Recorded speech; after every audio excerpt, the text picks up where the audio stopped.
देवघर नगर एक विकसित नगर कैसे बने। आप लोग जातियों के बंधन को तोड़ के ऐसा मेयर को चुने कि आप लोगों का भला करे, आप लोग का मान बढ़ाए, देवघर का मान बढ़ाए। नमस्कार, आप लाइव लगातार देख रहे हैं। मैं आपके साथ जीतन कुमार, हमारे साथ रवि केसरी जी हैं। रवि जी, क्या लगता है, आप बहुत अंतिम पड़ाव पर है, बहुत कम समय बचा है, कैसा जन समर्थन मिल रहा है? पूरा जन समर्थन मिल रहा है। सभी लोगों का कहना है कि इस बार मेयर जो है व्यापारी वर्ग से आना चाहिए। और आप लोग देवतुल्य जनता को मैं एक बात बता दूं कि व्यापारी जो होता है, व्यापारी का कोई जात नहीं होता है। व्यापारी सभी जाति में होते हैं और सभी जातियों का इस बार जो है मन है कि इस बार जो मेयर होगा व्यापारी वर्ग से होगा और वो सभी का ख्याल रखेगा। उनका जो है एक जो है नैतिकता भी होता है कि व्यापारी का धर्म होता है कि मैं जो सामान बेचूं वो दोबारा फिर लोग मेरे पास दुकान में आवे। और मैं व्यापारी हूं, मैं मेयर का चुनाव को इस तरह देख रहा हूं कि मैं इस तरह का काम करूंगा कि अगले बार जनता जो है खुद मुझे बोलेगी कि रवि केसरी जी आप ही मेयर के लिए उपयुक्त हैं। तो क्या क्या है कि हम लोगों को ऐसा काम करना होगा और उसके बाद देखेंगे कि अगले बार जनता खुद चाहेगी कि मैं दोबारा मेयर बनूं।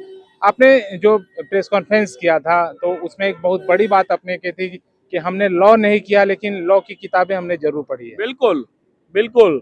13 साल के उम्र में दुर्भाग्य से मुझे अपने होटल बिजनेस का मालिक बनना पड़ा क्योंकि मेरा पापा को लोग जो है राम नाम सत कर दिया। तो मैं दुर्भाग्य से 13 बरस के उम्र में अपना बिजनेस को संभाला और उसके उसके बाद जो है कुछ प्रॉब्लम्स थे, उसके कारण मुझे बॉडीगार्ड भी उस समय दिया गया था सरकार की तरफ से। उस समय के तत्कालीन एसपी जो है शोभा होटकर जी थी और उन्होंने काफ़ी मुझे हेल्प किया था। और उस दरमियान मुझे एक बच्चे को जो है रोज जो है वकीलों के पास जाना पड़ता था और कोर्ट में गवाही देना पड़ता था। लगातार ये चीज़ जो है 1 साल 2 साल चला। तो मैं सोचा कि वकील साहब लॉ के बारे में पढ़े हैं लेकिन मुझे भी इसका जानकारी जरूर होना चाहिए जिससे मैं अपने केस को अच्छे से लड़ सकता हूं। और देवर की जनता जनार्दन को मैं ये बताना चाहता हूं कि उस केस में मैंने उन लोगों को सजा तक कराया। तो ये मेरा पढ़ने का कला है और सीखने की जुनून था कि मैंने लॉ नहीं किया है लेकिन उसमें भी मुझे हर चीज़ की जानकारी है। यही कारण है कि जब देवघर में कहीं क्राइम होता है तो देवघर चैम्बर ऑफ कॉमर्स की टीम, मैं तीसरा बार अध्यक्ष हूँ देवघर चैम्बर ऑफ कॉमर्स का, मैं वहाँ जाता हूँ, पीड़ित परिवार के सामने जाके उनका मनोबल बढ़ाता हूँ। समाचार पत्रों में ये न्यूज अक्सर आप लोग देखते होंगे और पुलिस प्रशासन के सामने जाकर उनको बताता हूँ कि आप कहाँ पर फॉल्ट है, कहाँ पर आप क्या कर सकते हैं, कहाँ पर मतलब किस तरह करेंगे कि आप इसमें आप जो है किसी भी अपराधी को सजा दिला सकते हैं। ये जो चुनाव हो रहा है, कई लोग राजनीतिक गलियारों में चर्चा हो रही है कि यूजीसी का भी इफेक्ट होगा, जातिगत लोग उतर आए हैं वोट करने को। आप क्या सोचते हैं इस बारे में? इसका जवाब है कि जय श्री श्याम, जय श्री श्याम मेरा जवाब है। यूजीसी का कोई प्रभाव नहीं पड़ेगा? जय Shri Shyam, no comments. No comments. अच्छा बताइए कि कौन से मुद्दे को लेकर इस बार अगर आप मेयर बनते हैं तो कौन सा रहेगा, क्या काम करेंगे सबसे पहले? मेरा मुद्दा तो विकास है और सुरक्षा व्यवस्था है। मैंने इसके पहले के इंटरव्यू में काफ़ी समाचार पत्रों में और टीवी चैनलों में मैंने कहा है कि बाबा बैद्यनाथ, बाबा बासुकीनाथ, बाबा श्याम की कृपा से यदि मैं बनता हूं तो सबसे पहले देश के सबसे बड़े आर्किटेक्ट को बुलाकर देवघर शहर का भ्रमण करवाऊंगा और उन्हें बताऊंगा कि देवघर नगर एक विकसित नगर कैसे बने। आप एक प्रोजेक्ट के माध्यम से आप हमें प्रोजेक्ट दिखाइए और जब वो प्रोजेक्ट बन जाएगा तो मैं नगर विकास मंत्री झारखंड के मुख्यमंत्री और केंद्रीय नगर विकास मंत्री के पास जाऊंगा, प्रोजेक्ट दिखाऊंगा। दोनों सरकारें अच्छे काम कर रही है, अब विकास के साथ कोई समझौता नहीं कर रही है और न करेगी। और ये प्रोजेक्ट लगभग 2500 से 4000 करोड़ का होगा और जब ये बन जाएगा तो आप देखेंगे कि यहाँ तीर्थयात्री और टूर एंड ट्रेवल्स और टूरिस्ट लोगों का जो है एक संख्या में 10 गुना वृद्धि होगा।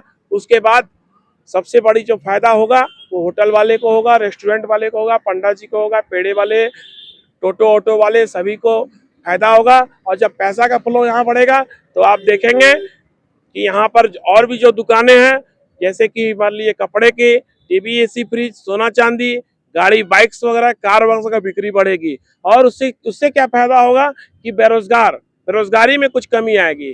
देवघर की आबादी 1,81,000 है और 20% युवक युवतियां जो है बेरोजगार है। और आप जानते हैं कोई भी राज्य सरकार या कोई भी केंद्र सरकार या दुनिया का कोई भी देश सभी जो है अपने नागरिकों को सरकारी नौकरी नहीं दे सकती है। तो जीवन यापन करने के लिए पैसे की जरूरत है, तो रोजगार करना है, तो उसमें क्या है कि प्राइवेट नौकरी कर सकते हैं। और आज के डेट में प्राइवेट नौकरी में वेतन सरकारी नौकरी से भी ज्यादा है। तो ये सब बदलाव आने वाला है, विकास की बातें और सुरक्षा व्यवस्था की बातें मैं बोलना चाहता हूँ कि यदि मैं मेयर बनता हूँ तो सुरक्षा व्यवस्था पे तो देवघर चैम्बर ऑफ कॉमर्स काम करती ही है और अच्छे ढंग से काम करूंगा। अभी देवघर चैम्बर ऑफ कॉमर्स के प्रयास के कारण जो है पानी टंकी के पास, पुराना मीना बाजार के पास टीओपी का उद्घाटन हुआ है। अभी 20 दिन पहले आपने भी उसमें कवरिंग करने गए थे आप लोग भी। और उसके कारण टीओपी बनने के बाद जो है लक्ष्मी मार्केट और गणेश मार्केट और मोदी पट्टी के सबके व्यापारी जो थोक विक्रेता है उन लोगों को काफी प्रॉब्लम होता था कैश लेन देन में, बैंक में लाने ले जाने में। लेकिन टीओपी होने के बाद वो लोग सुरक्षित महसूस कर रहे हैं। और सबसे बड़ी बात है कि छिनतई की घटना में 95% तक कमी आई है। तो ये सुरक्षा व्यवस्था का पहला जो है कदम हम लोग दिखा चुके हैं और इसके बाद और भी शहर में इस पर काम किया जाएगा। लास्ट मैसेज देवघर के लोगों को क्या देंगे? देवघर की देवतुल जनता से निवेदन है कि आप लोग 18 प्रत्याशी के बारे में अच्छे से जाने समझे, अपने माँ बाप से, दादा दादी से, पड़ोसी से, मित्र से, सभी लोगों से जाने समझे कि वो सामाजिक है कि नहीं, बुद्धिजीवी है कि नहीं, उन्हें सामाजिक रूप से आज तक क्या किया है। और जब एक मत आप बना ले कि इस व्यक्ति को देना है तो आप निश्चित रूप से अंतिम दिन आप जो है उसी व्यक्ति को जो है आप वोट दे, किसी के बातों पे नहीं आए। और प्लीज प्लीज प्लीज आप लोग जातियों के बंधन को तोड़ के ऐसा मेयर को चुने कि आप लोगों का भला करे, आप लोग का मान बढ़ाए, देवघर का मान बढ़ाए। धन्यवाद। तो आपने देखा कि सुन रहे थे रवि केसरी जो मेयर प्रत्याशी के रूप में कारपेट चुनाव चिन्ह पर लड़ रहे हैं। क्रमांक संख्या 11 है। देवतुल जनता से आग्रह कर रहे हैं मुझे सोच समझ कर वोट करें कौन देवघर का मेयर प्रत्याशी होगा। देवघर से लाइव लगातार के लिए जीतन कुमार। लाइव लगातार के वीडियो को लाइक करें, सब्सक्राइब करें और बेल आइकन को दबाना न भूलें।